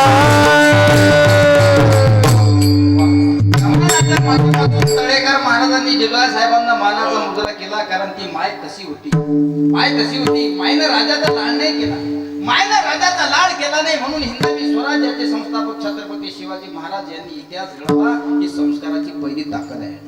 असले पाहिजे ना संस्कार, दिले पाहिजे. विचारलं त्यांना, घोड्यावर बसा वाटते आणि घोड्यावर बसून तलवार चालवावी वाटते, अजून काय करावं वाटते साहेब तुम्हाला? अशा आकांक्षा असतात प्रत्येकाच्या. विचारतात, अजून काय करावं वाटते? ठीक आहे म्हणजे घोड्यावर बसा वाटते, तलवार चालवावी वाटते, अजून काय करावं वाटते? या मुघलांनी दिल्लीच्या तख्तावर हिरवा झेंडा लावलाय. मग या मुघलांनी दिल्लीच्या तख्तावर हिरवा झेंडा लावलाय. मग तो हिरवा झेंडा काढायचा आहे आणि त्या ठिकाणी भगवा झेंडा काढायचा आहे. त्या राजधानीवरती भगव निशाण आहे, भगव निशाण आहे. त्या राजधानीवरती हे भगव निशाण कोणाच्या आशीर्वादामुळे आहे माहित आहे? डोहाळे लागले होते, घोड्यावर बसा वाटते, तलवार चालावी वाटते, अजून काय करावं वाटते? या मुघलांनी दिल्लीच्या तख्तावर हिरवा झेंडा फडकवला, तो खाली काढायचा आहे आणि खाली काढून तिथं भगवा काढायचा आहे. ही कशाची ताकद आहे? म्हणून अभिमान आणि स्वाभिमान असला पाहिजे आपल्या राजाचा. की बघा ना तुम्ही, त्या राजधानीवरती भगव निशाण आहे, भगव निशाण आहे. रायगड किल्ला निशाण आहे, रायगड किल्ला महाराष्ट्राची निशाण आहे, रायगड किल्ला महाराष्ट्राची निशाण आहे.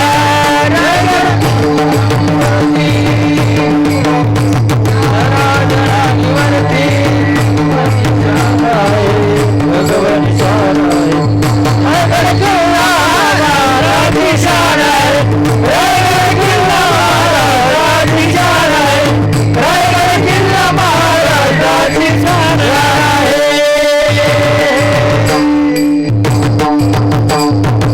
म्हणून संस्कारापासून सुरे झालेले हे संस्कार व्यवस्थितरित्या जिजाऊ साहेबांनी छत्रपती शिवाजी महाराजांना मार्ग दाखवला, दिशा दाखवली. म्हणून आज हिंदवी स्वराज्याचे संस्थापक छत्रपती शिवाजी महाराज यांनी 18 प्रगट जातीच्या लोकांना एकत्रित करून स्वराज्य स्थापन केलं. म्हणून आज आपले सुद्धा छाती अभिमानानं फुगते, स्वाभिमानानं फुगते. याला कारणीभूत जर कोणी असेल तर आई आहे, माय आहे. माय घडवलं पाहिजे. तुमच्या हातात आहे देशाची पुरी, तुमच्या हातात आहे तुमचा पोरगा घडवणं, तुमच्या हातात आहे तुमच्या मुलीला घडवणं. आणि तुम्ही जर त्यांच्या म्हणण्याप्रमाणे वागवत असाल तर मला असं वाटतं हे देवाला आवडेल? अजिबात आवडत नाही. कारण मुलं देवा घरची फुलं आहेत. देवाला आवडेल असा प्रकार करायला लावा ना त्या. कारण देवाला आवडेल असा प्रकार आहे. तुम्ही म्हणताल महाराज आम्हाला कीर्तन येत नाही, नका करू. आम्हाला अभ्यास करता येत नाही, नका करू. पण गळ्यात पवित्र तुळशीची माळ तर घाला. गळ्यामध्ये पवित्र तुळशीची माळ घाला, कपाळाला बुक्का, चंदन, अष्टगंध, कुंकुम तिलक करा, असू द्या. 15 दिवसातून एक पवित्र एकादशी सारखं पवित्र व्रत येतं ते एकादश करा. दिवसभर फराळाचा चरा पण एकादश खरं. दिवसभर सर्रा पण एकादश. एकाला मी विचारलं का तुम्हाला एकादश आहे? म्हणजे हो एकादश आहे. फराळ करतो ना सकाळी. फराळ सकाळी 2 काजूचे लाडू, नंतर 2 घंटे झाल्यानंतर मस्त मनुक्याची चटणी, वा वा वा, अजून म्हणजे डझनभर केळं, 3 वाजता पाव किलो उसळ, दही टाकून, आणि संध्याकाळी मग आलू चिप्स वगैरे घेतो म्हणे. पण म्हटलं एकच आहे, म्हटलं कसे का असे ना, पण आहे ना बाबा, दिवसभर चला पण एकत्रच धरा. ही दिशा या मुलांना सांगितली पाहिजे. पवित्र तुळशीची माळ गळ्यामध्ये घाल, देवाला आवडतो. कपाळाला चंदन टिळा लाव, देवाला आवडतो. अति प्रिय आवडे तुळसी भोका,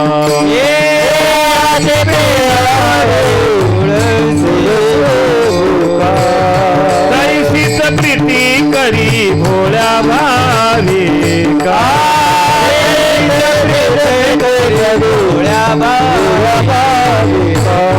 नामा पद पंकज पादुका, पद पंकज पादुका, श्रीमस्ताकी वसित से, श्रीमस्ताकी वसित से,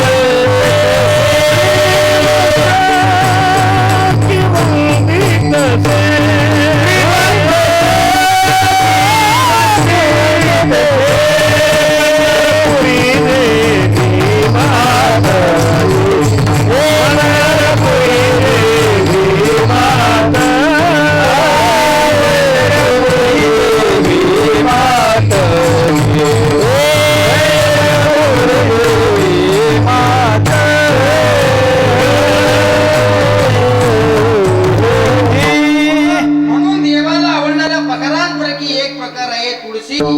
देवाला अत्यंत प्रिय असणारी तुळशी ही गळ्यामध्ये धारण केली पाहिजे, कंठाशी असली पाहिजे. ते कशासाठी?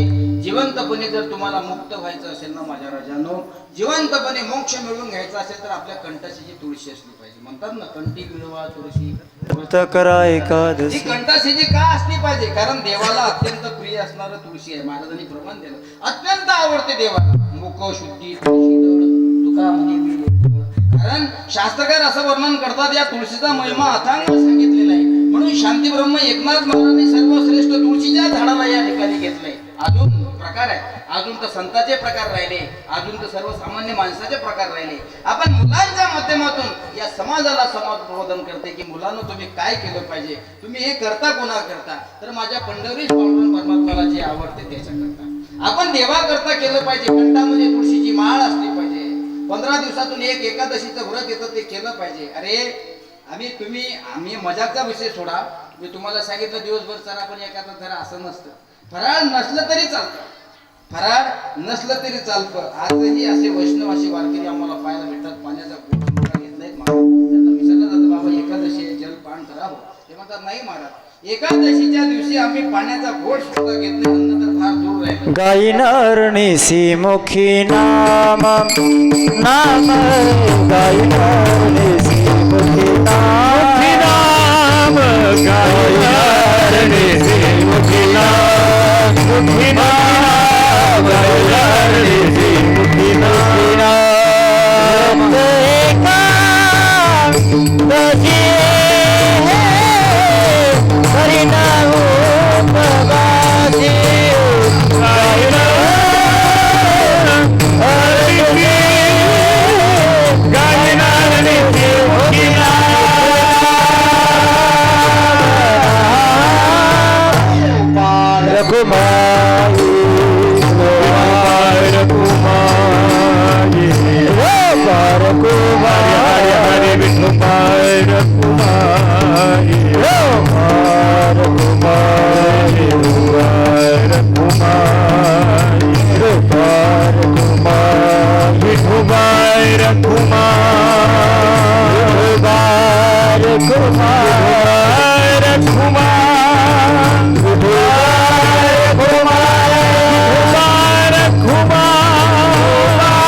पवन सुत हनुमान हे नाथ भगवान के ज्ञानेश्वर महाराज जय गुरु महाराज बार घुमाए सद्गुरुनाथ भगवान जय बार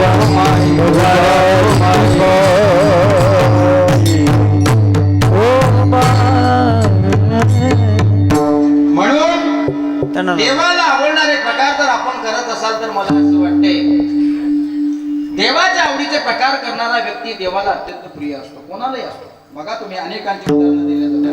म्हणून आपण सुरुवात कुठून केली पाहिजे? ही संप्रदायातला प्रवेश आहे, पक्ष प्रवेश आहे. वारकरी संप्रदाय हा एक पक्षच आहे आणि या पक्षामध्ये जर तुम्हाला प्रवेश घ्यायचा असेल तर पक्षाचा रुमाल नाही भेटणार तुमच्याकडे. आपल्या पक्षाची जी ती खून आहे ती आहे तुळशीची माळ. आपल्या पक्षाची खून जी आहे ती आहे कपाळाला गुंड आणि एकादशी सारखं. मग महाराज आम्हाला हरिपाठ केला जात नाही, नका करू. आम्हाला पाठ केला जात नाही, नका करू. आम्हाला कीर्तन येत नाही, बोलता येत नाही, नका करू. पण सर्वसामान्य जनतेला उघडा मंत्र संप्रदायाने दिलेला आहे. तो म्हणा काय मंत्र आहे आपला? रामकृष्ण हरी, रामकृष्ण हरी. अरे सकाळपासून संध्याकाळपर्यंत जरी मंत्राचा जाप करत राहिला तरी मंत्र कोणाला विचारायची गरज नाही, कारण उघडा मंत्र जाणा रामकृष्ण हरी म्हणा किंवा रामकृष्ण हरी विठ्ठल केशवा आणि मंत्र हा जपावा सर्व काळ. शास्त्रकार तर असे म्हणतात, यामीन अनेक असता पै साधन वाहत असे विठोबाची. अत्यंत सोपं आणि सुलभ सरळ साधन तुम्हाला सांगितलंय. गळ्यामध्ये माळ, कपाळाला बुक्का, मुखामध्ये देवाचं नामस्मरण असलं पाहिजे. त्याला मी विचारलं, अरे बाबा नामस्मरण म्हणजे महाराज आपल्याकडून नामस्मरण सुद्धा होत नाही. मग ठीक आहे. सुनील महाराज गाडेकर यांच्या मुखातून शिवपुराण कथा आजपासून चालू झालेली आहे. कथेमध्ये जाऊन बस, नुसतं ऐक. ऐकल्यानंतर सरी सुद्धा तू सर्वांगाचे कान करून ऐकलं ना, ऐकल्यावर तुझा उद्धार होईल, इतकी या परमार्थाची ताकद आहे. सांगू तुम्हाला, ऐका. 24,000 श्लोक आहेत शिवपुराणामध्ये आणि अध्याय पहिला आहे. त्याच्यामध्ये देवराज नावाचा एक ब्राह्मण आहे. अध्याय पहिला. देवराज नावाचा ब्राह्मण तो दुष्कर्मी होता असं म्हटलं तरी हरकत नाही. वास्तविक पाहता ब्राह्मण देवतेने ब्रह्मकर्म केलं पाहिजे, ही त्याची परंपरा आहे. ज्याच्या जातीचा माणूस असेल तर त्याच्या जातीचा त्याला स्वाभिमान अभिमान असला पाहिजे. सोनाराने सोनं केलं पाहिजे तयार, कुंभाराने वर्ग घडवलं पाहिजे, लोहाराने टिकास फवडे बनवले पाहिजे, मिस्त्रीने घर बांधून दिलं पाहिजे. ज्याचं त्याचं काम त्यानं केलं पाहिजे. या ठिकाणी सुद्धा अत्यंत महत्वाचं आहे. महाराज विठाला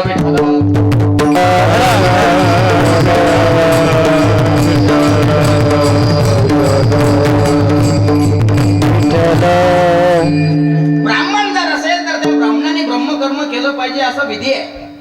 पण नास्तिक वृत्तीला प्राप्त झालेला तो देवराज ब्राह्मण पुरीच्या काळामध्ये, किरीटांच्या काळामध्ये पुरातन देवराज नावाचा ब्राह्मण होता आणि तो कर्मकांड करत नसे. ब्राह्मणाचा स्वभाव त्याला कर्मकांड केलं पाहिजे. आपल्या गावात करते का कोणी कर्मकांड वगैरे? ब्राह्मण देवता असतील, मी त्यांना नाही म्हणत, मला शिवपुराणातला ब्राह्मण सांगायचा आहे. त्याचं नाव देवराज आहे. किरातांच्या काळामध्ये होते आणि पूर्वीच्या काळामध्ये असलेले ब्राह्मण त्यांचं कर्तव्य त्यांनी पार पाडलं पाहिजे, ब्रह्मकर्म केलं पाहिजे, पण करत नव्हता. परस्त्री ग्रमण करायचा, दूध खेळायचा, नको ते व्यसन करायचा आणि करता करता करता करा घरामध्ये जे होतो नव्हतो ते सगळं विकून टाकलं आणि परस्त्रीच्या अधीन केलं. ब्राह्मण असं करत असताना कर्मधर्म सुदैवानं घरातून पत्नीनं सुद्धा त्याला हाकलून दिलं. म्हणे असं गिऱ्हाईक घरात नाही पाहिजे.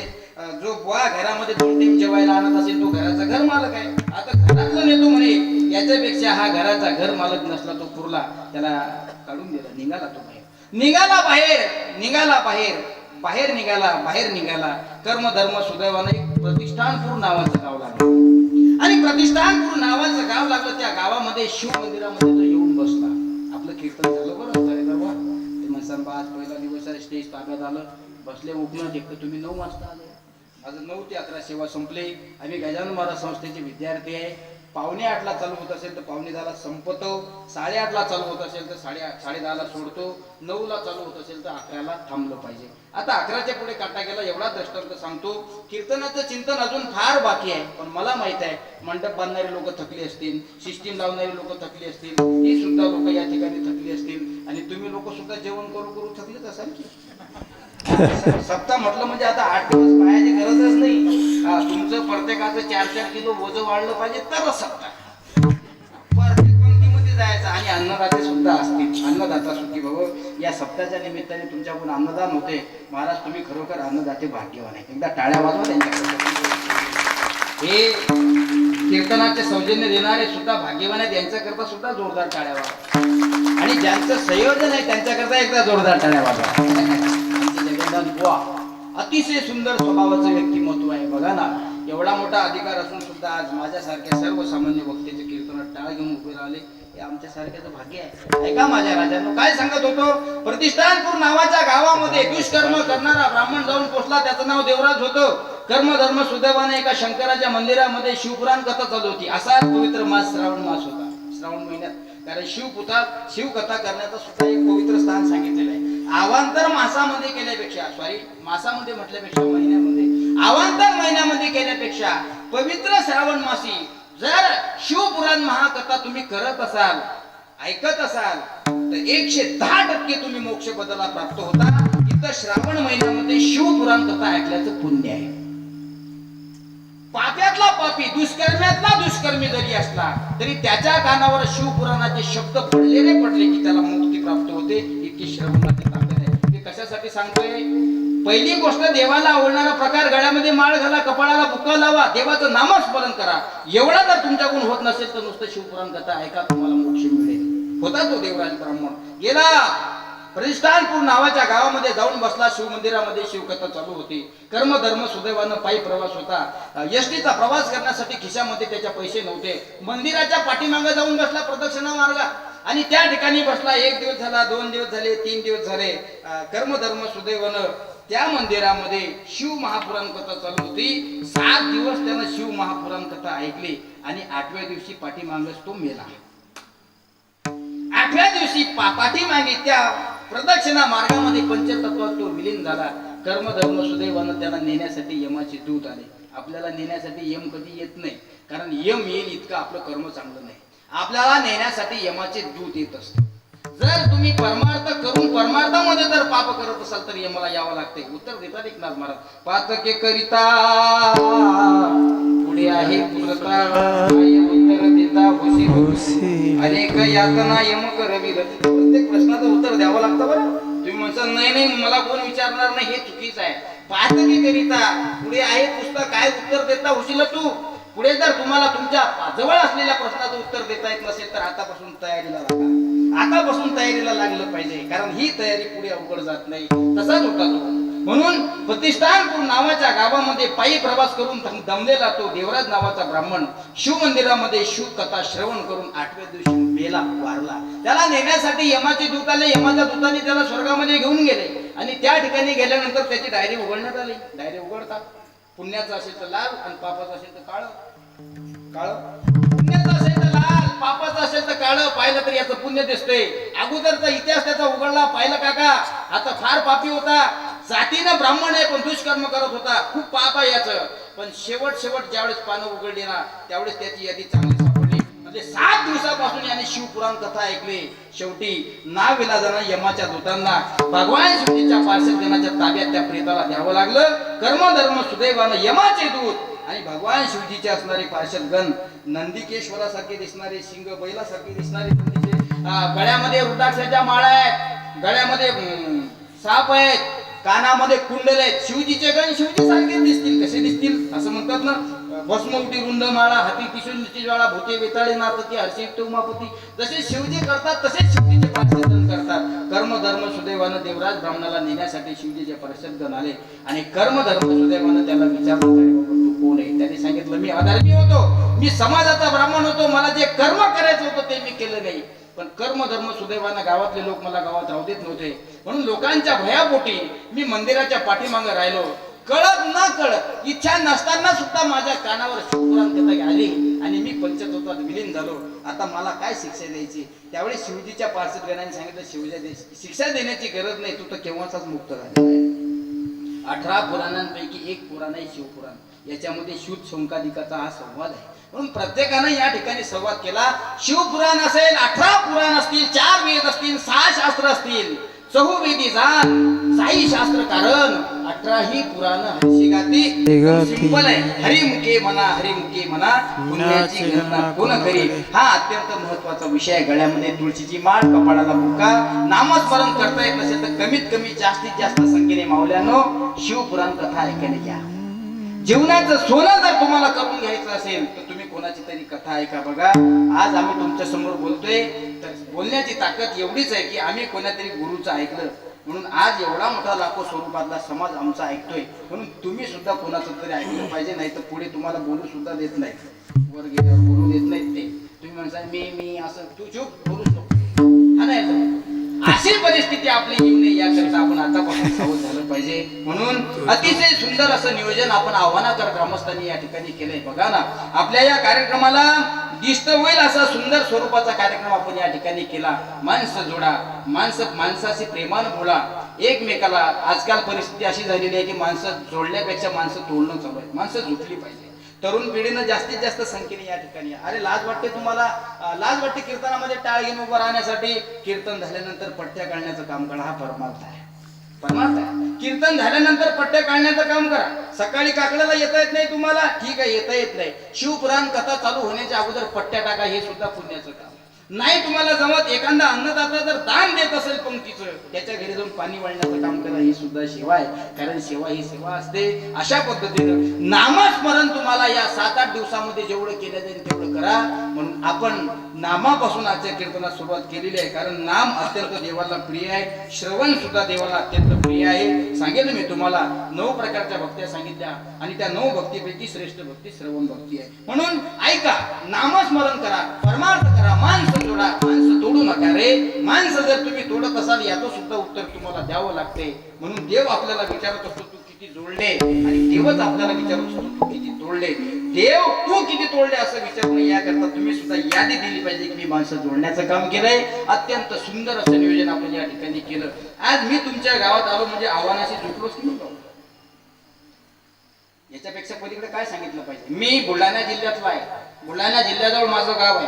श्याम महाराज डाकोरकर विदर्भातले पण मराठवाड्यामध्ये कीर्तनासाठी येतात. याचा अर्थ असा आहे कोणीतरी आमच्यावर प्रेम करणार आहे. अर्थातच तुम्ही आम्हाला जोडले आणि आम्ही सुद्धा तुमच्याशी कनेक्टेड झालो. ही आहे परमार्थाची खरी ताकद. म्हणून देवाला आवडणारा प्रकार आपण या ठिकाणी केला पाहिजे. सांगण्यासारखं खूप आहे पण वेळ आपला या ठिकाणी आता संपलेला आहे. ज्ञानेश्वर माऊली ज्ञानराज माऊली ज्ञानेश्वर माऊली ज्ञानेश्वर माऊली ज्ञानराज माऊली ज्ञानेश्वर माऊली ज्ञानराज. खाली बसा. खाली बसा 2 मिनिटं. 2 मिनिटं खाली बसा. उठू नका. हे पा आता मी तुमच्या घरचा महाराज आहे असं म्हटलं तरी काही हरकत नाही. नीट आहे का? तुमच्याकरता स्पेशल संदेश देतो मी. कीर्तन झाला एखादा चित्रपट जर 4 तास असला तर आपण उठत नाही, बाथरूमला सुद्धा जात नाही. पण कीर्तनकार इतक्या दुरून तुमच्याकडे आलेले असतात. मी तुमच्या घरचा महाराज आहे, तुमच्या भावासारखा आहे म्हणून तुम्हाला सांगतो. तुमच्या गावचं हे पूर्ण चरित्र मी बाहेर गावाला सांगू शकतो उद्या. काय बा त्या गावात कीर्तनाला गेलो आणि कीर्तनाच्या अगोदरच लोक उठले. पण मी तुमच्या गावाचा संदेश घेऊन दुसऱ्या गावात गेलो पाहिजे की याला म्हणतात लोक. पूर्ण कीर्तन झालं, गायक वादकांची चाल दाखवली तरी श्रोते मंडळी मात्र बसलेले होते. हे तुमच्या गावातला स्वाभिमान तुम्हाला असला पाहिजे. माझ्यासाठी नका रे, पण उद्यापासून येणारे सर्व दिग्गज महाराज लोक आपल्या गावामध्ये येतील. पूर्ण कीर्तन झाल्याशिवाय चुकूनही हात जोडून विनंती आहे माझी, अजिबात उठायचं नाही. 2 तास बसताना 2 मिनिटासाठी उठता असं करायचं नाही. तुमच्या गावचा संदेश हा संपूर्ण महाराष्ट्रामध्ये जातो. आज युट्यूब चॅनलच्या माध्यमातून तुमच्या गावचं नाव उद्या सकाळपर्यंत महाराष्ट्रात जाणारच आहे. कारण मी इथून गेल्यानंतर युट्यूबवर टाकत असतो कीर्तन सगळे.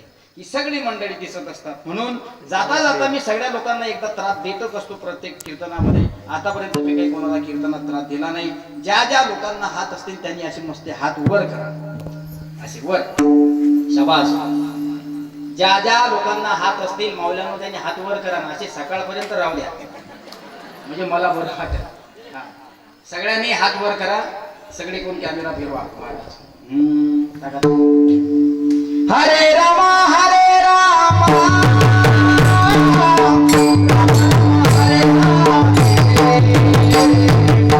हरे रामा हरे कृष्णा कृष्णा हरे बोला सगळ्यांनी. हरे रामा हरे रामा राम राम हरे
पार्वती पते हर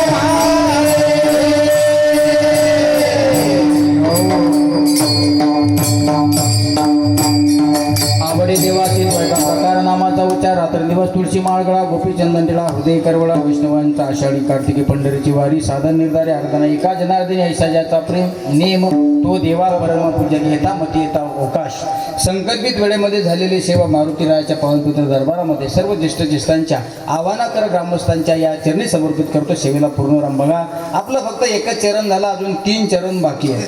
आता हे 3 चरण जर सांगायचे म्हटल्यावर मला असं वाटते की पुढच्या वर्षी म्हणजे येऊ देणार नाहीत लोक. मला नाही बोलावलं तरी चालेल, त्याच्याबद्दल काही विषय नाही. गजानन बाबा संस्थेचे लेकर आहे. बाबा काळजी करतच असतात. माझ्या राजानो, परमार्थासाठी जुटा. आज तुम्ही या ठिकाणी कीर्तनासाठी आला आणि माझ्यासारख्या सर्वसामान्य माणसाने फक्त पत्तरवाडी वाढण्याचं काम केलं. मी नुसतं पत्तरवाडी वाढली, उद्यापासून गुलाबजाम येतील, उद्यापासून श्रीखंड येईल, बालुशाही येईल, कालाजाम येईल आणि शेवटच्या दिवशी पोहे येतील. अशा प्रकारचा आस्वाद आपण सगळ्यांनी घ्यायचा आहे. म्हणून अतिशय सुंदर नियोजन आपण या ठिकाणी केलं. पुनश्च एकदा आयोजक, नियोजक, संयोजक, ग्रामस्थ, तरुण मंडळी, ही तरुण मंडळी आहे. मला जगन्नाथ बाबा बोलले की सर्व तरुण मंडळींनी वेळेवर केलं. मागच्या वर्षी पहिलं वर्ष होतं, यावर्षी दुसरं वर्ष आहे. माझ्या राजांनो, अजून तुमचा जास्तीत जास्त सहभाग असू द्या. कारण आता पूर्वीच्या काळामध्ये काही लोक सप्त्याचं नियोजन करायचे, तिथे एखादं तरुण मंडळ जर त्याच्यामध्ये घुसले ना, तिथे म्हणायचं सरक बाजूला, थोडं काही समजत नाही. आता तशी परिस्थिती राहिली नाही.